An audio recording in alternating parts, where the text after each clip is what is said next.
Beaucoup de personnes en Afrique se plaignent parce que les impôts leur créent des problèmes. Je connais plusieurs entrepreneurs qui ont fermé, qui ont dû fermer et c'est vraiment très dramatique. Souvent après plusieurs années de travail parce que les impôts leur ont créé des problèmes. Alors, comment s'y prendre lorsque on est dans un environnement où du jour au lendemain, on peut avoir des problèmes avec l'État, avec les fiscs et être obligé de fermer son entreprise. Quand je dis fermer, c'est tu peux fermer 5, 10 ans, souvent 15 ans de travail parce que tu as eu des problèmes avec l'État. La première erreur que les gens font, donc ça c'est l'erreur, j'ai envie de dire l'erreur des débutants, c'est qu'ils se disent que les impôts vont les tuer et ils restent dans l'informel. Si tu veux réussir et aller loin, il faut que tu te mettes en tête qu'à un certain moment, tu dois être formalisé. D'accord?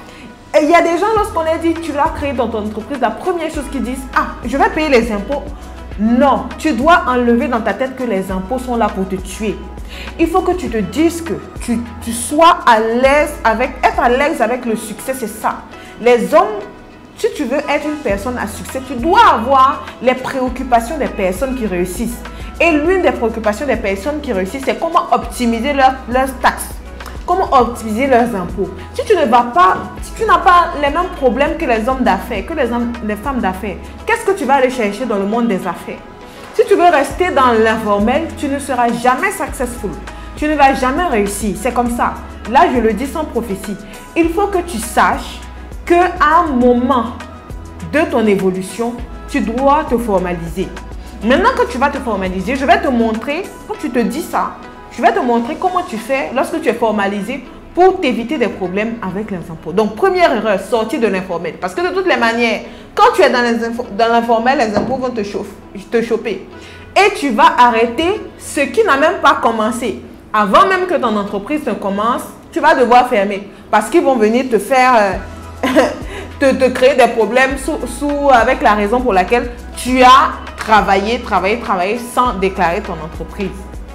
La deuxième erreur que tu dois absolument éviter, d'accord, c'est de te passer d'un comptable. Tu dois te dire que lorsque tu crées ton entreprise, la première des choses à faire, c'est de te trouver un bon comptable. Il y a des personnes que je connais qui gagnent vraiment de l'argent, qui gagnent les 5 millions, 10 millions, 15 millions de francs et qui n'ont pas de comptable. C'est dangereux. À quoi ils s'exposent par rapport à ça? C'est que leur business dépend uniquement et uniquement d'eux. Ils dépensent l'argent du business, ils reprennent sans être inquiétés par qui que ce soit. Il n'y a pas de droit de contrôle. Du coup, lorsque en fin d'année ou chaque trimestre, les impôts viennent dire « Ok, vous nous devez tel montant », ils vont encore réfléchir à chercher ce qu'ils doivent donner aux impôts pendant que l'argent des impôts, ça ne sort pas ailleurs. Ça sort de ce que des produits et des services que tu vends à ta clientèle. Je prends l'exemple de la TVA qui est de 18% en Côte d'Ivoire. La TVA, c'est un montant qui doit être sur toutes les prestations que tu fais. Donc, tu dois te dire que si tu vends un produit à 20 000 francs, il y a 18% qui vont vers la TVA. Si tu vends par exemple des produits et que ton entreprise est assujettie à la TVA, je ne vais pas vous faire un coup de fiscalité. Je vous dis tout simplement ce que vous devez faire, des petites choses que vous devez faire à ce niveau-là. 18% doit être à part dans tes prix en fait. Quand tu calcules tes prix de vente, tu dois faire toujours multiplier par 1,18. Je me rappelle que quand je travaillais dans les supermarchés, j'étais dans le département référencement et quand on calculait les prix, j'avais pour responsabilité de mettre les prix dans la machine pour que ça passe à la caisse. Si je m'amusais à oublier les fois 1,18, j'avais des problèmes.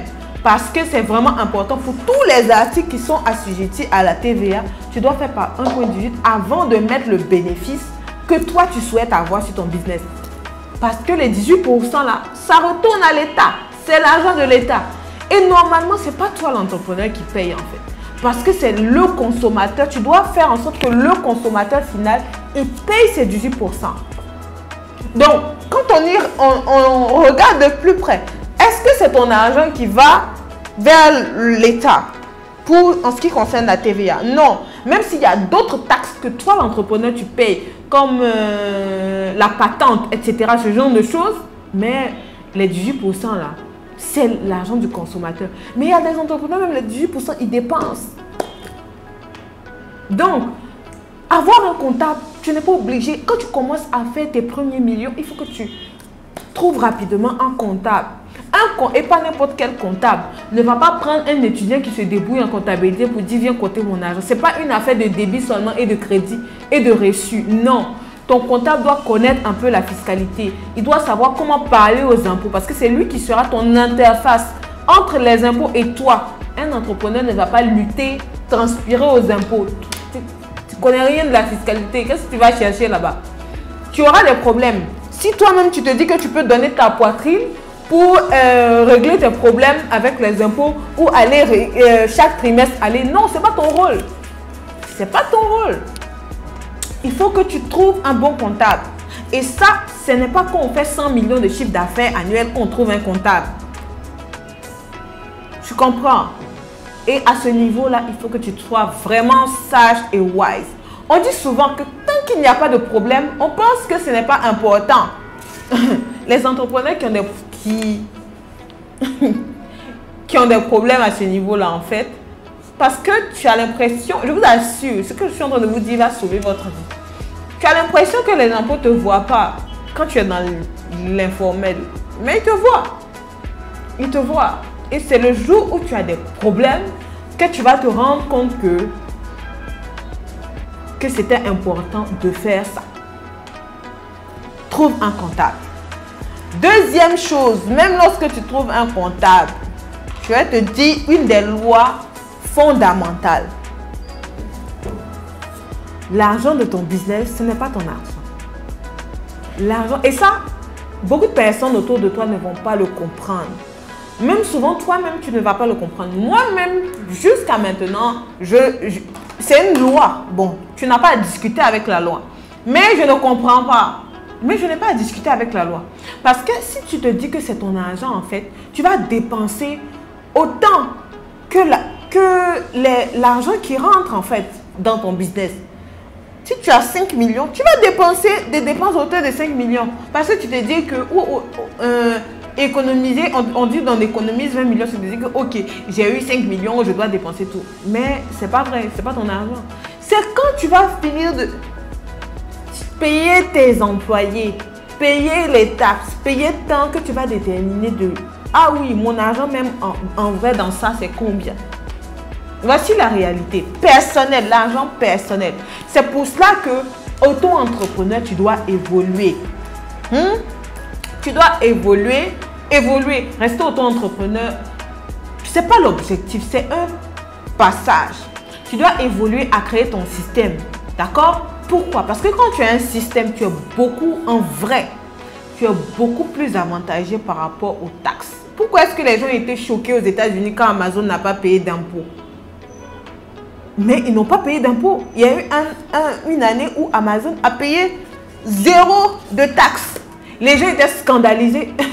Mais parce qu'ils comprennent. Ils ont des experts autour d'eux qui travaillent jour et nuit pour réduire leur fiscalité. Et c'est légal. C'est légal.